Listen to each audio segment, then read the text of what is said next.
Oh yes, we're back again to remind you of the best games from a particular year, and today we're looking at 2006. You've only got to look at the games that just missed out on a spot on this list to know what a great year 2006 was for us gamers. The likes of Bully, Half-Life 2 Episode 1, and New Super Mario Bros. Were all fantastic titles, but they weren't a patch on the 10 games that lie ahead. Now, I know we go through this every time, but we must remind you all of the rules. After all, how is anyone going to have any fun if we don't have rules to keep you all nice and safe? A game can qualify for one of our best games of lists if it was released in at least one territory in the year in question and received a minimum of 7 professional reviews. Where aggregators, Metacritic, and game rankings differ, we go with whichever score is highest. See? That barely took any time at all. I'm Ben from TripleJump, and here are the 10 best games of 2006.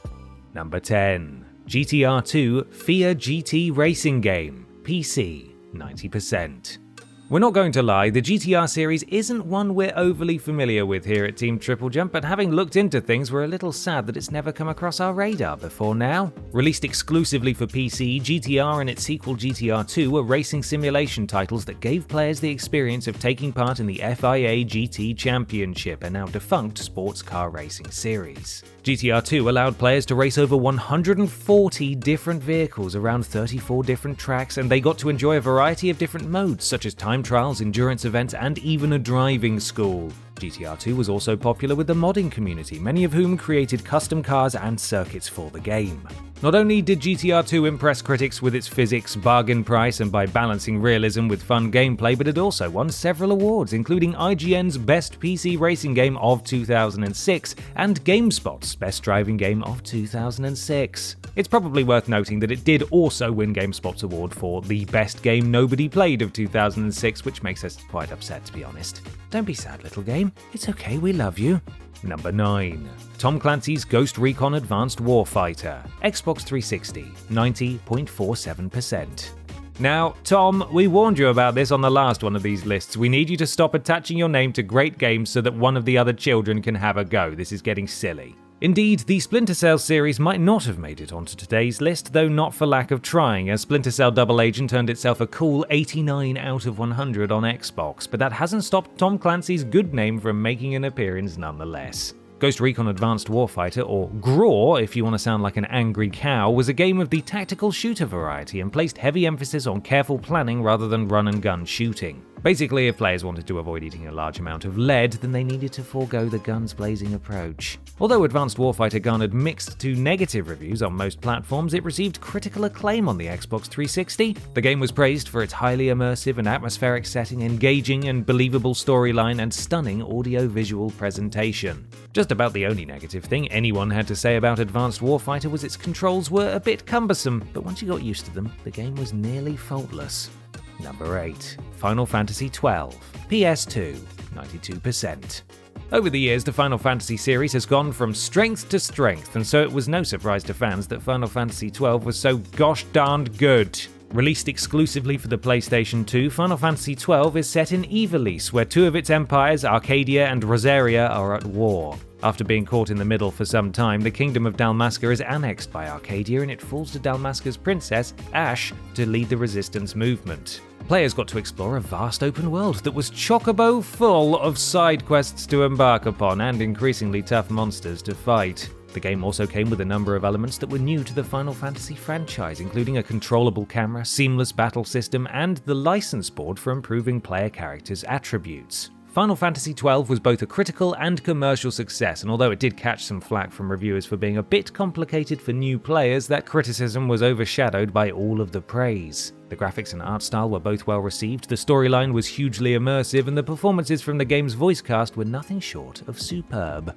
Number 7. Guitar Hero 2, PS2, 92.07%. It isn't often that we come across a sequel with a better review score than the original, so we've really got to hand it to Guitar Hero 2 for achieving something that few others have. Nice work, Guitar Hero 2. We're all proud of you. Like its predecessor, Guitar Hero 2 gave players the rockstar experience, only with less scantily clad groupies and drugs and more plastic peripherals. Depending on which platform you chose, the game came with a controller shaped like either a Gibson SG or a Gibson Explorer, though regardless of whether you were Team PlayStation or Xbox, it was jam-packed with head-banging tunage. Players looking to get their rocks on could expect to play along to songs made famous by the likes of Motley Crue, Iron Maiden and Foo Fighters, and were even treated to some master recordings from bands such as My Chemical Romance and Jane's Addiction. The reason Guitar Hero 2 fared slightly better with critics than Guitar Hero was that Guitar Hero 2 took everything the first game did and gave players more of it, whilst also introducing a practice mode and a multiplayer mode, which meant that players could get their mates round and really feel like they were in a band. Number 6. Okami, PS2, 93%. The argument over whether or not video games can be classed as art has raged on for almost as long as the medium has existed, but when you look at a game like Okami, you do have to wonder why it's ever been up for debate at all. Okami is set in classical Japan and weaves a tale that's heavily influenced by Japanese mythology and folklore. It tells the story of the Shinto sun goddess Amaterasu, a deity who took on the form of a white wolf and saved the land from darkness. The developers originally planned to use realistic graphics for the game, however, due to the restricted processing capabilities of the PS2, they instead opted for cel-shaded graphics inspired by sumi, a traditional style of ink brush painting. This actually worked out in Okami's favour though, as the result was visually stunning. Naturally, there was a lot of love for Okami's art style, but that wasn't all that was on offer, as behind the beautiful graphics was a well-paced game with an engaging story and unique ideas. It wasn't without its flaws, of course. The celestial brush mechanic was hit and miss, and the difficulty was uneven in places, but neither one of those things was enough to dampen players' experiences. Number 5. Company of Heroes, PC, 93.93%. By 2006, you pretty much couldn't move for wartime video games, and suffice it to say that they weren't all winners. The likes of Call of Duty 3 did well with critics, but no military-focused title of 2006 was a patch on Company of Heroes. Set during World War II, Company of Heroes was of the real-time strategy persuasion, and throughout the campaign saw players commanding US military units during the Battle of Normandy and the liberation of France. It also came with a multiplayer mode that allowed players to take on the role of either the Allied or the Axis nations and duke it out online or via LAN. Upon its release, Company of Heroes received widespread critical acclaim and won a whole bunch of awards, including Best Strategy Game at the Game Critics Awards and PC Gamer's Game of the Year accolade. In particular, critics enjoyed the fact that Company of Heroes was able to balance realism with fun, resulting in an RTS that would really get players' grey matter flexing. There was also much praise for the graphics and sound, both of which had been given a lot of attention by the developers and helped to immerse players in all of the horrors of war. Number 4. Metal Gear Solid 3 Subsistence, PS2, 94%. It feels like Hideo Kojima's had a rough old time of it over the past few years, what with that fracas with Konami and internet trolls posting fake news about him left, right and centre, and so it's always nice when we get to send a bit of love his way, and oh boy, do we love him for giving us Metal Gear Solid 3 Subsistence. Originally released in Japan in late 2005 before making its way to Western shores a few months later, Subsistence was an expanded version of MGS3 Snake Eater. In addition to everything players got with Snake Eater, including the story campaign in which Naked Snake attempts to save a rocket scientist, sabotage a superweapon, and kill his boss, they were also treated to a number of additional goodies as well. These included a third-person camera system, ports of the MSX2 versions of Metal Gear and Metal Gear 2 Solid Snake, plus online multiplayer with a whole load of different modes. Subsistence garnered all of the same praise as Snake Eater and more besides, with critics lauding the base MGS3 experience and all of the extras as well. Put simply, Metal Gear Solid 3 Subsistence took an already brilliant game and made it even better. Number 3. The Elder Scrolls 4 Oblivion, Xbox 360, 94%.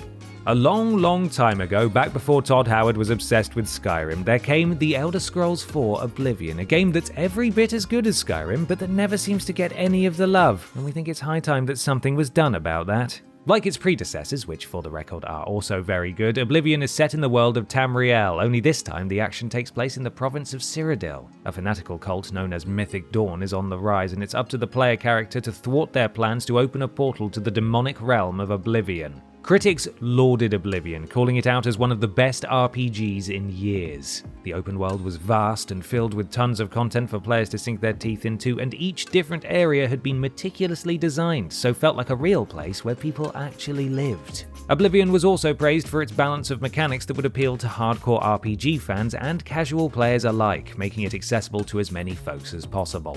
So the next time you're thinking about booting up Skyrim, maybe consider giving Oblivion a go instead. You might just have a nice time. Number 2. Gears of War, Xbox 360, 94%.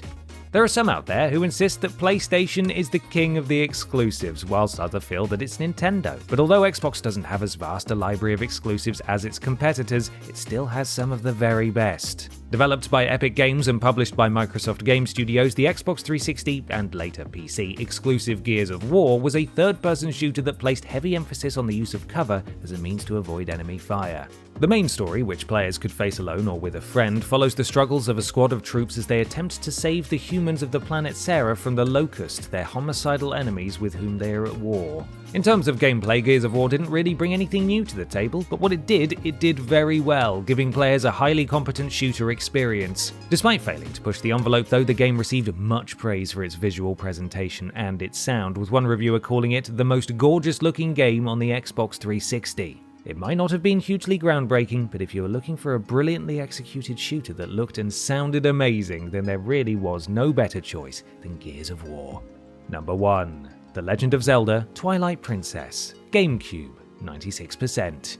This isn't the first time that we've seen a Legend of Zelda title at the top of one of these best-of lists, and I have a sneaking suspicion that it won't be the last. Released in North America in November 2006 and everywhere else in December 2006, The Legend of Zelda: Twilight Princess takes place over a century after the events of Ocarina of Time and Majora's Mask. Series protagonist Link is back, and this time he must summon all of his strength to prevent the land of Hyrule from being corrupted by a parallel dimension known as the Twilight Realm.